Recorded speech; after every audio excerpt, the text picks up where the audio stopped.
Mike Perdue was right to be paranoid. The FBI were watching him. The Bureau had launched its own investigation at the request of the US State Department. They pulled Perdue's phone records, but the investigation had to be discreet. Nobody wanted to blow the ATF undercover operation, which was still ongoing. Special Agent Osberg had been gradually inserting himself into the planning with Perdue, talking to him directly instead of doing it via Howell. Osberg brought on another professional to help him with the investigation. Lloyd Grafton was the undercover expert at the New Orleans District ATF office. He could infiltrate any group. He was good at what he did. One night, he went to a warehouse in Metairie, Louisiana, where a Klan initiation was taking place. He said his name was Floyd Griffin and asked to join. The Hoods gave their warning. If you are an informant or a police officer, this is your chance to leave. I am neither, he replied. Afterwards, a man approached him about a uniform. Do you have your sheet? He asked. Turns out the man was selling KKK uniforms. What kind you got? Grafton asked. Regular cotton and polished cotton, the man said. How much? Regular cotton, $20. Polished cotton, $25. Well, I want to look nice, Grafton said, so I'll take the $25 polished cotton. He took the uniform back to the ATF office, where one of the black agents put it on, and walked around in a pointy white hood, smoking a cigar. Osberg mapped out the arrest in detail, trying to predict every little thing that might go wrong. He took aerial photos of the marina where he planned to make the arrests. He sketched it all out in diagrams. Every level of law enforcement was involved, from the FBI down to the local sheriffs.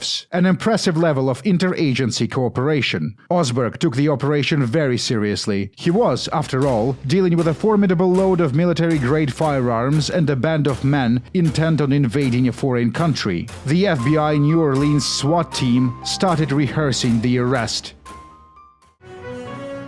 Operation Red Dog. Chapter 10. Loose lips sink ships.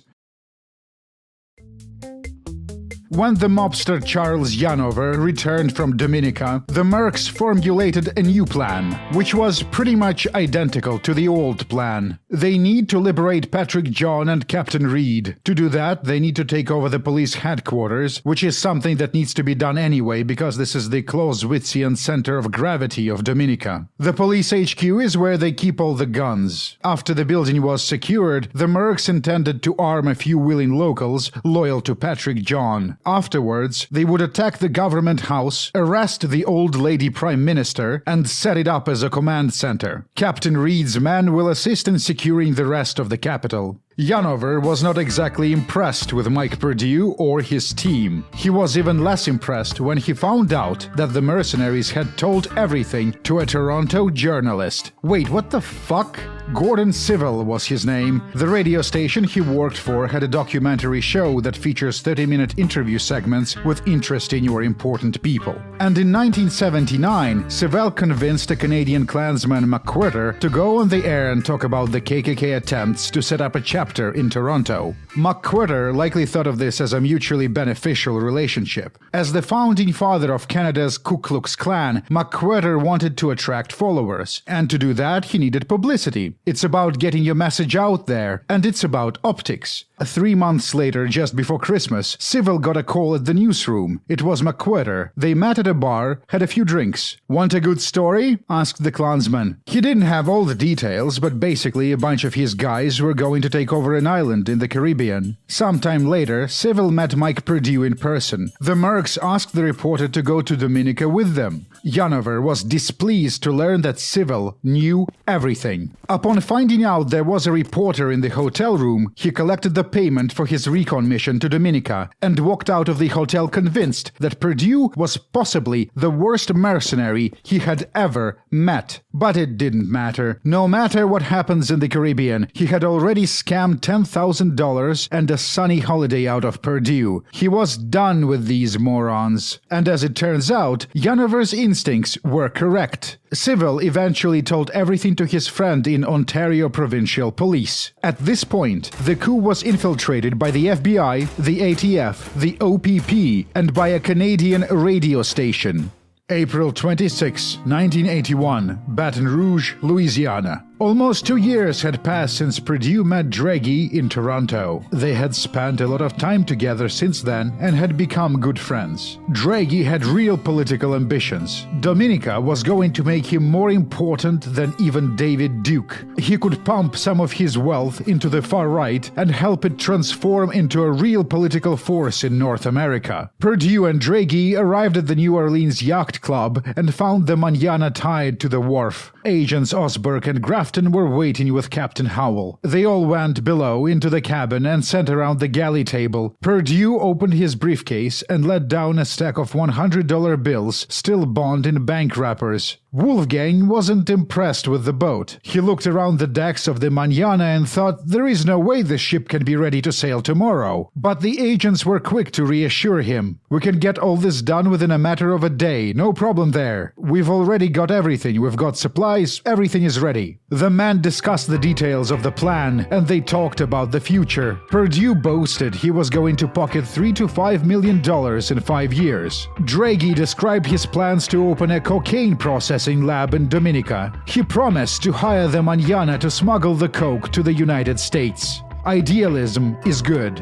Getting rich is better. The two mercenary leaders intended to make as much as they could from the island. They had no intention of leaving with empty pockets. Perdue's room in the motel was transformed into the Merc HQ. It looked like a proper war room with diagrams and reconnaissance photos all over the place. General Perdue had his maps on the wall like he was Eisenhower, recalled one of the Mercs. Perdue wanted to lay down the rules before they left. He expected strict discipline on the mission. It was another lesson he learned from Mad Mike Hoare, who made his men follow 10 rules, starting with "Pray to God daily." Perdue had typed up his own rules, which he read aloud. At any time the commanding officer feels your behavior, actions, or attitude is counterproductive or unprofessional, you are subject to be discharged with total forfeit of bonus and percentage in Nortic, he said. With that out of the way, Perdue began his operational briefing. He passed around the photos he and Janover had taken in Dominica, so everyone could see where they were going and what to expect. He showed them their uniforms and handheld radios. Perdue didn't go deep into specifics. They were going to be on a boat for 2 weeks. There was plenty of time. "I have some friends," he said, "and if anybody tries to leave, he'll be taken care of." That was a threat. After the briefing was over, one of the Mercs, Bob Pritchard, started a conversation with Perdue. It would seem like the two men should have a lot to talk about. They were both Vietnam vets. Pritchard knew what it was like, and some of the things Perdue said about his combat experience made him very suspicious. For example, Perdue said he hadn't joined the Marines until April 1968, but at other times he said he had fought in the Tet Offensive that began in January of 1968. The mercenaries were supposed to leave that night, and Pritchard still knew very little about what they would be doing. Even on the day they were to ship out, there was so much secrecy. Larry Jacklin thought this was a necessary precaution against infiltration by communist spies. Someone had the latest Soldier of Fortune. There was an article from the front lines of Afghanistan, where Mujahideen freedom fighters were fighting the Soviet Red Army. The magazine was filled with ads for guns, knives, special forces boots, nunchucks, holsters, berets, survivalist literature, and mercenary-themed t-shirts. "Now," Perdue said, "there is a Russian nuclear submarine base in the north sector of the island. There is no ordnance there. When we secure the government there in Roseau, we're to take some of Patrick John's militia and work to neutralize that base with extreme prejudice." "That's going to cause an international incident," Anderson interjected. "That's the orders," said Perdue. It was time to leave for the marina. Perdue explained that they were going to rendezvous at Fort Pike and get into vans that would take them to the ship. There was supposed to be 2 cars, one for the Mercs and one for the weapons and the equipment. Anderson thought the plan was reckless. He had never been in a situation like this. He tried to think of some way to extract himself from the others and get away, but he remembered what Perdue said in the briefing at the motel, that everyone who left would be taken care of. Anderson felt vulnerable because he didn't have a gun. He was convinced that if he tried to run, Perdue would shoot him to protect the operation. If he had a personal weapon, he would have bailed. And he was right to be worried. The entire scheme with Vance was devised by the ATF agents to separate the dumbass mercs from their weapons. And they had a lot of weapons. It took them around 10 minutes to load all their equipment into the second van. Osberg told Perdue to put his man in the back of the delivery truck for the ride to the marina. Hawkins, Black, Norris, Draghi, Jacqueline, Anderson, Malvany, and Waldrop got into the cargo hold of the truck. The agents closed the door behind them. So far, so good.